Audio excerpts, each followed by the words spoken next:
Sumibat na rin agad tayo papunta doon sa Tondo meet-up natin. Babaybayin lang natin tong Roas Boulevard. Pati dito, sobrang luwag na kalsada. Ang sarap magbike. Ang sarap daw magbike. Tignan nyo nangyari dito. Walang yan. Takot na takot ako sa part na to.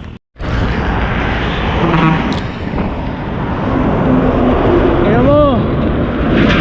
Putang ina, hindi ko na inilagan yung mga lubak. Anong gusto mo? Lubak o pisat? Walang nga, ganito pala sa flyover na to. Ang gulo, puro lubak, butas-butas, tapos punong-puno ng basura. Nagdaan na ba kayo dito? Walang yan, pangit ng kalsada dito, ang pangit ng flyover na to. Sobrang delikado, ang bibilis ng truck. Walang yan, dapat talaga doon ako sa ilalim dumaan eh. Pinag-iisipan ko kasi yan bago umahon dito eh. Grabe, sobrang sketchy nito. First time ko dito guys, promise. Hindi ko talaga alam. Puro lubak, walang yan, ang daming truck, ang lalaki. Kinabahan si Tito mo?